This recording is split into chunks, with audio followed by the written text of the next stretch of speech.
हाँ जी, नमस्कार। कैसे हो आप सभी? उम्मीद करता हूँ कि बढ़िया होंगे। देखिए दोस्तों, यूजीसी नेट जेआरएफ एग्ज़ाम अभी आपका 3 जनवरी से स्टार्ट हो रहा है। पेपर फर्स्ट जो बहुत सारे स्टूडेंट्स के लिए एक गले की फांस बना रहता है, ये 50 जो क्वेश्चन हमारे आते हैं, क्या इन 7 दिनों के अंदर भी हम इसमें बेहतर स्कोर कर सकते हैं? बिल्कुल कर सकते हैं आप। अभी हम इसके ऊपर एक एनालिसिस करेंगे, इन 7 दिनों के अंदर आप किन-किन टॉपिक्स के ऊपर आप काम करें और तो उसके बाद में आप 35 प्लस मार्क्स जो क्वेश्चन जो है यहाँ पे भी आप कर सकते हैं, अभी भी समय है ना? तो हम पूरी 10 की 10 यूनिट का एनालिसिस यहाँ पे करेंगे। एक बात आपको पता है कि दोस्तों, कितना भी बढ़िया आपका सब्जेक्ट है, अगर आप पेपर फर्स्ट के अंदर बढ़िया स्कोर नहीं करते हैं, 35 प्लस स्कोर नहीं करते हैं, तो जेआरएफ निकालना इतना आसान नहीं है। तो अभी हम डीआई, मैथमेटिक्स, रीजनिंग या कॉम्प्रिहेंशन या हायर एजुकेशन के अंदर मैं अभी बताऊंगा कि कौन-कौन से टॉपिक को अगर आप कंप्लीट करते हैं तो उसके बाद में आप बेहतर स्कोर कर पाएँगे। साथ में टीचिंग, रिसर्च, कम्युनिकेशन, आईसीटी और जो है एनवायरनमेंट के अंदर शिवम सर आपको बताएँगे कि जो इनका एनालिसिस है, जो हमने लास्ट अभी सितंबर के अंदर पेपर देखे हैं, उन पेपर के माध्यम से हमने ये पता चला है कि भई अगर हम इन टॉपिक्स को अच्छे से कर लें, क्योंकि बार-बार वो चीज़ें रिपीट हो रही है, तो आप इसके अंदर बढ़िया स्कोर आप कर सकते हैं।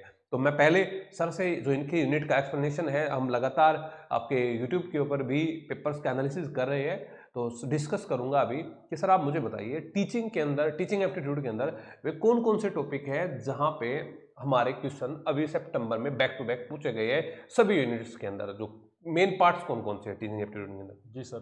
सर टीचिंग एप्टीट्यूड की अगर हम बात करें तो उसमें टीचिंग की कैरेक्टरिस्टिक्स पे ज़्यादा ध्यान दिया जा रहा है। ऑब्जेक्टिव्स क्या हैं टीचिंग के, उस पर ध्यान दिया जा रहा है। और आईसीटी को टीचिंग से रिलेट करके क्वेश्चंस को पूछा जा रहा है।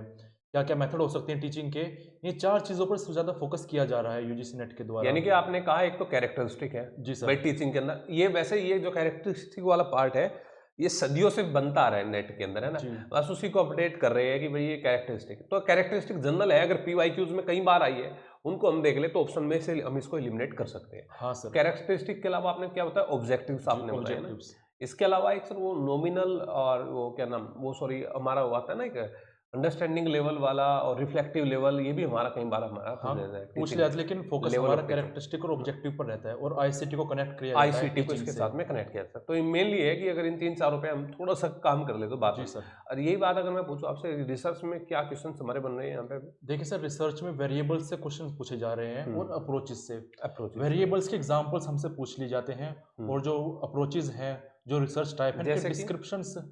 जैसे अगर हम बात करें वेरिएबल्स की, हम्म, तो हमसे पूछ लिया जाएगा कि नॉमिनल वेरिएबल्स कैसे होते हैं। हाँ, इंटरवल की हमसे बात पूछ ली जाएगी। लगातार आ रहे हैं क्वेश्चन ये तो। क्वेश्चंस लगातार आ रहे हैं, हर हम्म, हमें इस प्रैक्टिस सेट में इनका कोई ना कोई वेरिएबल एग्जाम्पल के साथ एग्जाम्पल एग्जाम्पल हमसे बदल लिए जाते हैं। हम्म। पूछी यही चीज़ें जा रही है।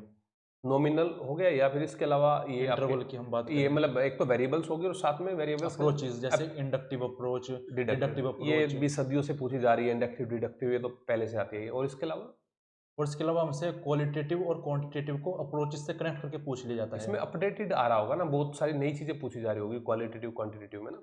हाँ, नई इन्हीं में से चीज़ें पूछी जा रही हैं। हम्म, अब तो अब की बार जो पेपर हमने सेट देखे, अब की बार सितंबर में जितने पेपर ठीक हुए है। अगस्त में, इन्वायरमेंट में क्या क्वेश्चन बन रहे हैं? एनवायरनमेंट में बेसिकली कॉन्फ्रेंसेस को पूछा जा रहा है। कॉन्फ्रेंस। क्लाइमेट से रिलेटेड कॉन्फ्रेंसेस जो है, या फिर हम्म, जो इनिशिएटिव लिए जा रहे हैं हेल्थ से रिलेटेड, एनवायरनमेंट से रिलेटेड, हम्म, इनके कॉन्फ्रेंस को पूछा जा रहा है। हम्म। और क्रोनोलॉजी में कॉन्फ्रेंसेस को पूछा जा रहा है। अच्छा, क्रोनोलॉजी के हाँ, कि अंदर। कौन से ईयर में कौन सी कॉन्फ्रेंस हुई, कौन सा उनका मेन ऑब्जेक्टिव रहा। और हमसे गैसेस भी पूछ ली जाती हैं, पोल्यूटेंट्स के बारे में पूछ लिया जाता है। इसके अलावा और कौन से टॉपिक है और इन्वायरमेंट के अंदर, सस्टेनेबल डेवलपमेंट गोल वाला? और ये सारे एग्रीमेंट्स में आते हैं जो हमने उद्देश्य तय किए हैं। जैसे सस्टेनेबल डेवलपमेंट गोल्स की बात करें, जो 2015 में अडॉप्ट की गई, इनके गोल्स को क्रोनोलॉजी में पूछ लिया जाता है। हम्म। मिलेनियम डेवलपमेंट गोल्स को पूछ लिया जाता है। मेनली यहाँ पर क्रोनोलॉजी और ईयर्स की ही बात की जाती है। अच्छा अच्छा, मेनली क्रोनोलॉजी और ईयर्स की, तो यानी कि आप यहाँ पे ये तो हमने करना ही है, S D G M D G, जी और साथ में हमने कॉन्फ्रेंस को हमने यहाँ पे अटेंड करना है, ठीक जी है। जी। मेनली ये पार्ट है। अगर बात करें यहाँ पे कम्युनिकेशन की। तो कम्युनिकेशन में हमसे टाइप्स ऑफ कम्युनिकेशन पूछ लिए जाते हैं। हम्म, और जो कम्युनिकेशन के टाइप हैं, हम्म, उनके मेन एलिमेंट्स कौन से हैं, वो पूछ लिए जाते हैं। जैसे अगर सिंपल कम्युनिकेशन की बात करें, तो ऐसे भी क्वेश्चन पूछ लिया जाता है कि कम्युनिकेशन में किसकी आवश्यकता होती है कंप्लीट करने के लिए, रिसीवर। कितना सिंपल क्वेश्चन है। जैसे मास कम्युनिकेशन में किसकी ये आवश्यकता आप, होती मैं है। देख रहा था आप ये सेंडर रिसीवर ये भी समझा रहे थे जी चीज़ों जी। पे, बार बार क्वेश्चन आ रहे तो थे ना। बार बार ये पूछ रहा है कि कम्युनिकेशन को कंप्लीट करने के लिए एक किन चैनल, प्रॉपर कंपोनेंट्स की, चैनल। हाँ, कि हम्म, कौन और कौन से कंपोनेंट्स की आवश्यकता टाइप है? ऑफ कम्युनिकेशंस के अलावा? टाइप्स ऑफ कम्युनिकेशन के अलावा हम्म। और इसमें टाइप्स ऑफ कम्युनिकेशन और कैरेक्टरिस्टिक्स पूछ ली जाती हैं। जैसे हमसे अलग देखें तो फॉर्मल कम्युनिकेशन पूछ लिया जाता है, इनफॉर्मल कम्युनिकेशन को पूछ लिया जाता है। और जैसे कम्युनिकेशन की सीरीज़ है कि सिंपल लेवल कम्युनिकेशन होता है, फिर ग्रुप लेवल होता है, फिर मास लेवल होता है। इसकी भी क्रोनोलॉजी पूछ ली जाती है। ठीक है। इसके अलावा हमारी कौन सी यूनिट है इसमें? आईसीटी। आईसीटी है हमारी। हम्म। इसमें हमसे कंप्यूटर की बेसिक नॉलेज के बारे में पूछ लिया जाता है।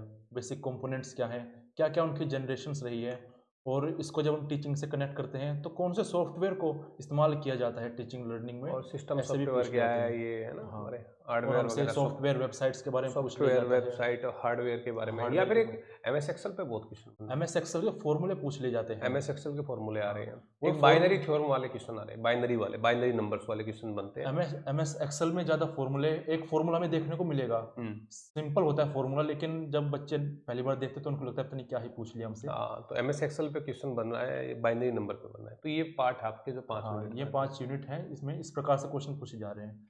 बाकी सर, आपकी जो यूनिट्स हैं जिनको आप कवर कर रहे हो, जैसे रीजनिंग की और डाटा इंटरप्रिटेशन की, उसमें किस प्रकार से क्वेश्चंस पूछे जा रहे देखिए, हैं? मेरा जो एनालिसिस है सबसे पहले डीआई पे, डाटा इंटरप्रिटेशन में, वहाँ पे अगर आपकी, अब आपको वहाँ पे मैथमेटिशियन तो वो नहीं बना रही है। आपको अगर कमांड है आपकी उस पे कैलकुलेशन पे, आपको एडिशन सब्ट्रैक्शन ये प्लस माइनस, मतलब ये भाग गुना आपको आती है अच्छे से, तो आप इसको कर लेते हैं। क्योंकि जनरली चीज़ें जो पूछी जाती है, जो हमारा डीआई आया है, वो या तो लगभग है कि परसेंटेज तो उसमें हर जगह उस इंक्लूड किया गया है। जी। आपको बेसिक परसेंटेज तो आपको निकालना आता हो, साथ में कुछ जो डीआई देके हमने उसमें आपका प्रॉफिट लॉस आया है, वो फॉर्मूला वो पहले ही डीआई में सेट कर देते हैं। या हमें बेसिक प्रॉफिट लॉस के बारे में, टर्म का फॉर्मूलेज के बारे में, या बेसिक हमारा जो है इसके अंदर रेशो, इसमें रेशो पे भी क्वेश्चन आया है हमारे डीआई में। तो डीआई के अंदर आपको मेन है आपकी कैलकुलेशन। बच्चों अगर आपका मतलब बच्चों को अगर ये लगता है कि हमें इसके अंदर हमारा पोर्शन वीक है थोड़ा सा, तो उसको लास्ट में अटेंड करो, नहीं तो जिसको लगता है बढ़िया है तो शुरू में भी कर सकते हैं। तो इसके अंदर हमारा लगभग चीज़ें यही रहती है, रेशो प्रोपोर्शन हो गया, या फिर हमारा ये परसेंटेज तो जनरली रहते ही है, परसेंटेज तो बेसिक है कि आना चाहिए, उसी से ये क्वेश्चन बनते हैं हमारे। तो डीआई में ये एक्सप्लेनेशन। और हम बात करें कॉम्प्रिहेंशन की, उससे भी काफ़ी बच्चे थोड़ा कतराते हैं। देखिए, कॉम्प्रिहेंशन तो ऐसा होता है पेपर फर्स्ट के अंदर, अगर आप पेशेंस के साथ काम करते हैं ना, आप उतावलापन नहीं दिखाते हैं, समय की कोई ज़्यादा कमी रहती नहीं है, अब समय चीज़ें, तो पाँचों के पाँचों क्वेश्चन जो है उसी कॉम्प्रिहेंशन में से बच्चों को निकल जाते हैं। तो सबसे पहले उसमें बच्चों को क्वेश्चन पढ़ने चाहिए। एक बार क्वेश्चन देख लिए फटाफट फटाफट, जब उसकी रीडिंग करते हैं तो हमें पता चलता है अरे ये तो एज इट इज़ आ गया, ये भी एज इट इज़। मैंने पिछले अगर 6 पेपर करवाए हैं 16 अभी पीछे, तो उनमें 6 के 6 के आंसर जो है एज इट इज़ पैराग्राफ में आ जाते हैं। आप बच्चा हिंदी में करो या इंग्लिश में करो, ये मैटर ही नहीं करता कि हिंदी में कर रहा है या इंग्लिश में कर रहा है, वो सारा का सारा उसी में आ जाता है। और ये एक ऐसा पार्ट है, इसमें एक भी क्वेश्चन गलत होता है तो वो बच्चे के लिए बहुत ही नुकसानदायक यहाँ पे रहता है। मतलब कॉम्प्रिहेंशन पैराग्राफ में से सारे क्वेश्चंस पैराग्राफ में से कंप्लीट हो सारे जाते क्वेश्चन हैं। आ जाते हैं। सब्जेक्ट में जो पैराग्राफ आता है उसमें से सारे क्वेश्चन नहीं बनते, लेकिन यहाँ पे बन जाते हैं। अच्छा, और हम बात करें इंडियन नॉलेज सिस्टम से भी क्वेश्चन पूछ, जैसे न्याय वगैरह से पूछ इंडियन लेते हैं। नॉलेज सिस्टम से ज़्यादा बन रहे हैं, अच्छा, है ना। अब हमें और डीप भी बन रहे हैं, ज़्यादा भी बन रहे हैं और डीप भी बन रहे हैं, है ना। यहाँ पे समझ आधारित क्वेश्चन तो बहुत उसके बन लिए रहे क्या हैं। किया जा सकता है? कौन से टॉपिक हैं अभी जिस पर अभी ज़्यादा? देखो, अभी टॉपिक तो हम प्रॉपर तरीके से कहूँ कि आप उसकी पीवाईक्यूज भी अच्छे से देख लेते हैं। हमारे जो अनुमान प्रमाण जो जो छः हमारे टाइप्स हैं, उसको बेसिक बेसिक आप देख लेना, पीवाईक्यूज पे काम कर ले। क्योंकि इंडियन लॉजिक आ रहा है, फैलेसीज आ रही है हमारे यहाँ पे ना, बहुत सारी फैलेसीज भी, एड होमिनन है या स्टोफैलेसी है, या इसके अलावा जो हमारी जो बेसिक जो फैलेसीज जो हमारी आती है जनरली, है ना, फैलेसीज पे बहुत सारे क्वेश्चन आते हैं। तो इंडियन लॉजिक इसमें लॉजिकल रीजनिंग में तो अगर आप फैलेसी और ये 6 इसके टाइप्स देख लेते हैं, ये बहुत है। और सर, मैंने आपको देखा आप रीजनिंग में अल्फ़ाबेट्स के ऑर्डर को हाँ, भी बता रहे थे, तो देखो किस रीजनिंग प्रकार में जो से? पहले लगभग है कि 5-6 क्वेश्चन रीजनिंग आते थे, अब उनके नंबर ऑफ क्वेश्चन कम हो गए हैं। नंबर ऑफ क्वेश्चन मतलब ना तो अब ब्लड रिलेशन पे क्वेश्चन मैंने देखा है, ना जनरली डायरेक्शन पे भी क्वेश्चन पहले आते थे, डायरेक्शन पे क्वेश्चन अब नहीं आ रहे हैं। मैंने पहले डायरेक्ट जो क्वेश्चन है वो सिलोजिज्म, तो हालांकि लॉजिकल रीजनिंग का पार्ट है, वो डायरेक्ट सिलोजिज्म भी नहीं आते। जो पहले स्क्वायर ऑफ प्रोपोजिशन हमारी बनती थी, वो अब स्क्वायर ऑफ प्रोपोजिशन भी डायरेक्ट नहीं बनती हमारी ना, उसमें भी चीज़ें घुमा के दे दी गई है। अब हमारा या तो आ रहा है सीरीज, सीरीज में भी क्या आ रहा है, अल्फ़ाबेट है, उनका अल्फ़ाबेट में वही है कि उनको मैच कराना होता है, ठीक है, ये हमारी आती है। या फिर नंबर सीरीज है, नंबर सीरीज में वही स्क्वायर क्यूब क्यूबॉइड आपको वो लगाना पड़ता है। ये सीरीज के ही क्वेश्चन हमारे रीजनिंग के अंदर जनरली आ रहे हैं। इसके अलावा मैथ में आप ये कर सकते हैं, मैथ में हमारा फ्रैक्शन पे लगातार क्वेश्चन है, फ्रैक्शन पे क्वेश्चन है कि फ्रैक्शन 4 ऑप्शन दे दिए कि इनको क्रोनोलॉजी से लगाइए। तो आपको क्या बस मेन बात है आपकी कि आपके अंदर पेशेंस के साथ आप काम कर रहे हैं तो आप उसको कर ले जाएँगे, कोई दिक्कत वाली बात नहीं है, फ्रैक्शन हो गया।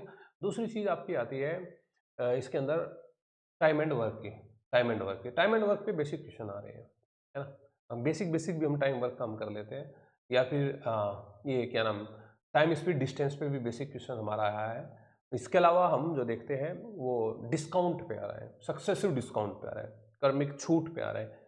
तो यही क्वेश्चन मैंने लगातार 10-15 पेपर में देखे हैं। तो अगर हम अब गिने-चुने टाइम में ये सेट भी कर ले, इन्हीं टॉपिक्स इन्हीं पे बात कर ले, अगर पेशेंस के साथ काम करें तो हम अभी भी 35 प्लस यहाँ पे पेपर फर्स्ट के अंदर कर सकते हैं। बिल्कुल सर।